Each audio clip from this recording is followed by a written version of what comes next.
we have from our own state of Massachusetts, Quincy, the Quincy Police NARCAN program, Paul Keenan, the Chief of Police, and Patrick Glynn, the Lieutenant Detective. Thank you and good afternoon. Very excited to hear from you. Thank you for allowing us to present today the Quincy Police NARCAN program. Along with me is Lieutenant Detective Patrick Glynn, who's also known as the guru of Narcan. Going back to 2009, the City of Quincy saw a spike in overdose deaths and overdoses. As a result of that, we were losing our citizens at an alarming rate. The mayor at that time, Mayor Koch, formed a task force made up of citizens and community leaders. Out of that task force, after one of the meetings, the mayor contacted me and said, I have a woman here who was on the task force that has an interesting idea. He said, she's got a way to stop drug overdoses. I was a little skeptical at first, of course, but I said, of course I'll meet with the woman. At that point, I had met with the woman, but prior to that, I had read in the Boston Globe, which is our local paper, that the Department of Public Health in Massachusetts was looking to partner with a local city or town to form a Narcan disbursement program. So I met with the haulers, and they told me the people that I met with, the mother, they told me a very compelling story. They said that their son was a heroin addict. He had overdosed in the bathroom of their house. They immediately called 911. The 911 police, fire, and EMS responded immediately. They got to the house, but they were somewhat helpless to do anything with this overdose. They administered first aid. They transported the young man to the local medical center. Thankfully, the man survived, but she had said there's a better way. I thought about it, and she had mentioned the Narcan program that they were looking to form at the Department of Public Health. So I asked Lieutenant Glynn, who was our drug coordinator and our drug detective in charge of our drug unit, to look into it. We took a look at the program, and we partnered up with the Department of Public Health in Massachusetts. What we did is we trained all of our officers up to be able to administer, carry Narcan. Every one of our officers had the Narcan available to them, and the results were immediate. The first day that we deployed the Narcan, one officer in particular utilized the Narcan on 2 occasions and revived both of those people. They were able to get to the hospital and get into recovery. The program wasn't without challenges. We met some pushback and challenges from the union, but they finally consented and allowed us to implement this program. And I think the fact that 2 of our officers had lost children to overdose helped that path. To date, we have 700 reversals, I'm pleased to say, but we're not through. We determined early on we can't arrest our way out of this program. And I'm pleased to say in small part, I think we changed some of the attitude in law enforcement from addiction being a crime to addiction to being a disease. And I think that opened the door to recovery. So I think that was a good thing as well. This program has been replicated nationally as well as locally and across the country as well as internationally. To date, there are over 2,000 communities that have some iteration or some form of this program that they've implemented. It currently exists in 45 states. Unfortunately, that woman who came to me that day lost her son a couple of years later to a heroin overdose. And now I present Lieutenant Glynn. Thank you. I'd like to say our program is built on 5 pillars: prevention, education, treatment, enforcement, and the R is for recovery and to reduce the deaths. And I'd also like to say that we speak for those that can't speak for themselves. Those are the individuals that need our assistance. The effectiveness, as the chief said, of the Quincy model has reached heights we've never imagined. As Sir Robert Peel said, the police are the public and the public are the police. And this initiative has resulted in a renewed relationship with our community. We're no longer looked at as the warriors. We're looked at as the guardians and the caretakers of the community. The warrior mentality was always synonymous with enforcement only. We changed the mindset of the officers. I like to say we reset the mindset of the public and the officers, where we don't no longer have an addict out there. We have someone's family member. We have a son, a daughter, a father, a mother, and even recently grandparents that have overdosed. These are all individuals that we believe that once they enter into a program, they can re-enter into our community clean and sober. And there is a direct correlation, much like the broken windows theory, where if we have someone that has come back to our community clean and sober, we see they're a direct result of reduced quality of crime, and also we see them getting back to their family, being a productive member, the stigma being reduced from them being a drug addict, which, as I said, they're a family member. They no longer overdosed, they were poisoned. And those are the things that we take a look at. It is very, very difficult. If we don't collaborate we're going to perish. There is absolutely no doubt about that. We're on a collision course as we see this opiate epidemic. And we'd like to say that we've created and succeeded in saving lives, statewide Good Samaritan amendments, statewide training, family visits for wraparound protection for the families also, because they are in a trauma dealing with this person with a substance use disorder, and they need some help. Removing that stigma in portable, adaptable programs. As Congressman Hal Rogers stated, a vision without funding is a hallucination, and there's no doubt about that. I would just like to say that within an arm's reach of a Quincy police officer, there is Narcan for life-saving techniques. Thank you.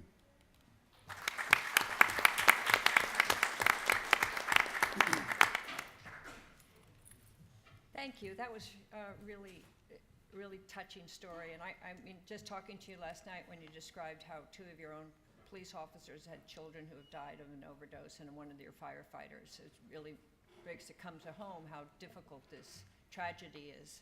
And I'm really glad you were able to come to us today and tell us about it. David, did you want to say something? So can you tell us more about what the police department does to help people get into treatment and the wraparound protection for families? Specifically, what is the department doing? Absolutely. That's an easy question. I'm glad you asked that.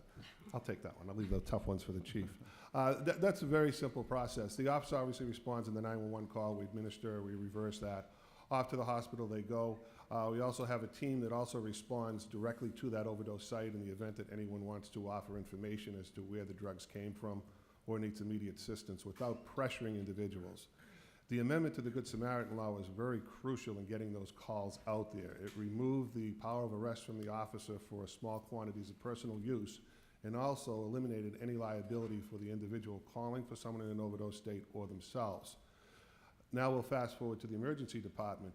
The emergency department will treat them, also give them brochures and so forth, and keep them for 4 hours. After that, within 2 to 3 days, a Quincy police officer and someone from our outreach program, Managed Health Services, will respond to that house for twofold reasons. One, to contact the person that had the overdose and provide them with information and take them from that scene to a program if they want to at that time. Also, to treat the family in order to give them information and set them up with other programs like Learn to Cope, where they can go and discuss this with other family members and try and get through this trauma.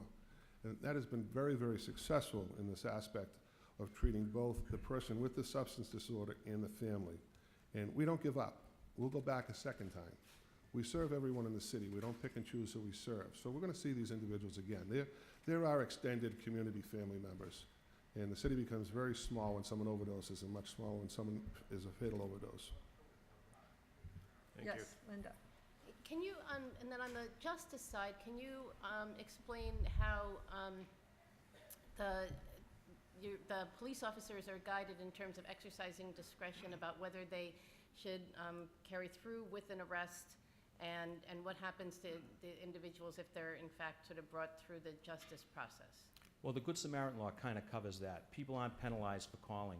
What we were running into was we're finding people in the street, in parks and whatever that had overdosed with people that were capable of calling us and let us know. So the Good Samaritan law was implemented, and that took care of an awful lot of that. So part of that is we're as strong as we always were as far as enforcement. That's part of one of our pillars is enforcement. But instead of viewing the drug user as a criminal, we look at him as an addict, as a disease. Now we focus back on, we can put more focus and emphasis on drug dealers to get the drug dealers off of the street.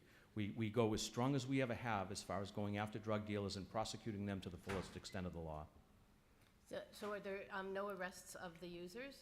No, we don't arrest the users, and we don't arrest people. We give them an amnesty if they've called. If they're with the people that overdosed, and they happen to be next to them when they overdose, and they were also using, we don't make those arrests. And the officers know that pretty well. They show a lot of compassion when it comes to that, but they also know the distinction between a drug dealer and a drug user.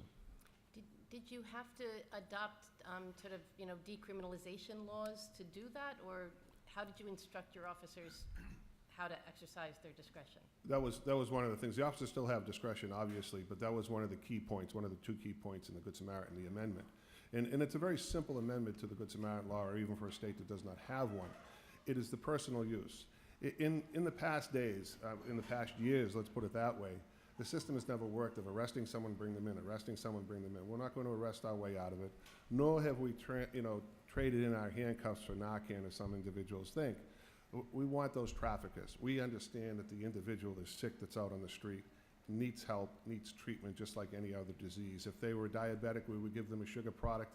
If they had an anaphylactic reaction, we would use an EpiPen. They happen to have a poisoning, and the antidote for that currently now for an opiate overdose poisoning is naloxone, Narcan. So that is what we use.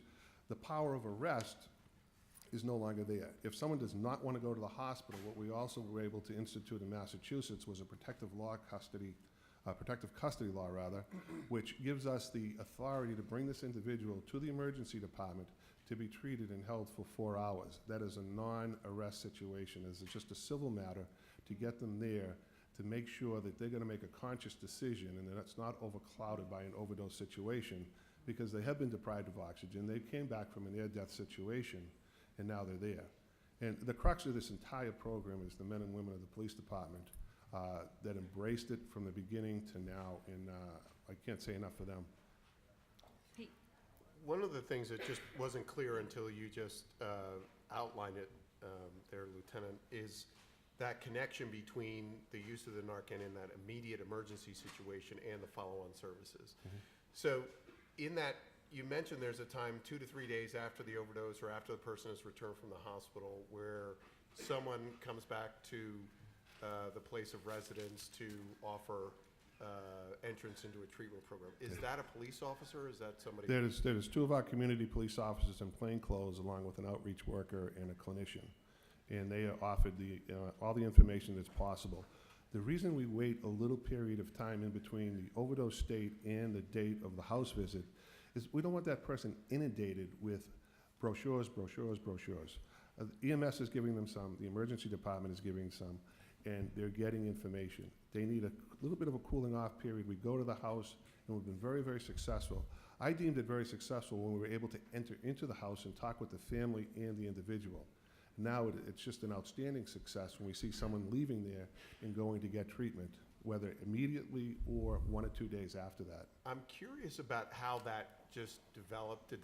Was that all part of the original Quincy model, or was that something just learned over time, that waiting period and who actually needed to go to the house, and who comprised that group, and where those services were following on, Oh, I'm sorry to cut you No, off. I'm sorry.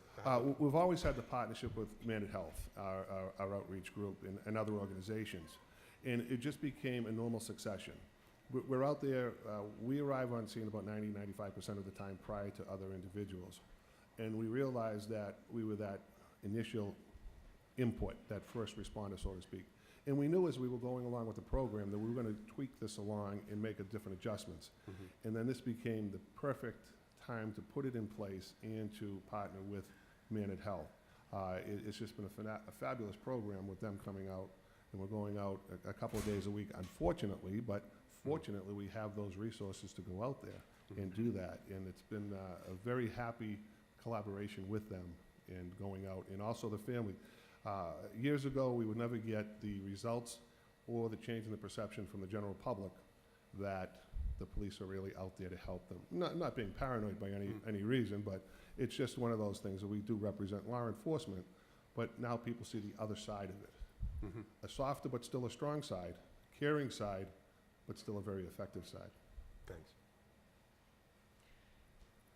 When we were talking last night, you said that a number of the people that you pick up or help are not from Quincy itself. They're from other jurisdictions.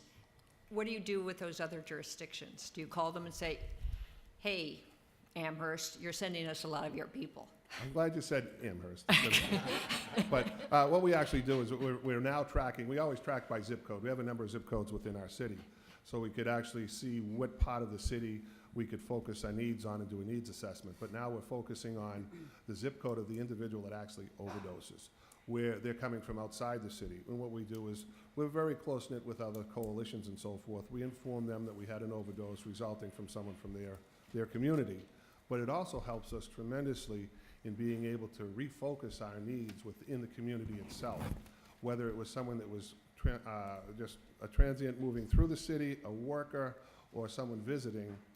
we still have that exposure to the drugs. We'll treat them, we'll reverse them, and a number of times, no matter what it takes. But we're able to track that now. In the next town over, we'll be able to specifically tailor-make their needs assessment to the individuals that are overdosing. So it's a very fluid situation, which was really nice to track that way now. Thank you very much. Yes. You mentioned that 2,000 other communities have adopted the use of Narcan. How many of them have adopted the rest of your strategies that, you know, focus on servicing the families and getting the people into treatment and so on? Well, I kind of go back to the rudimentary crawl, walk, run.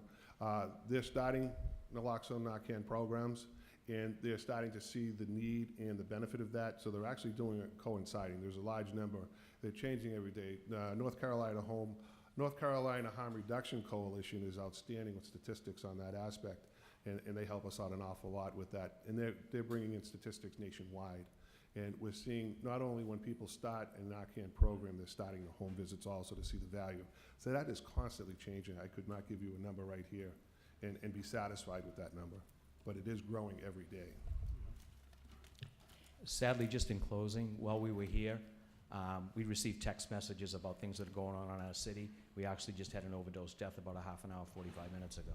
So it's real time. I'm very, very sorry. I want to thank you for your leadership and for your vision for what you've done, and thank you so much, and I'm very sorry for your death. All Thank the you for the best to you. Thank you.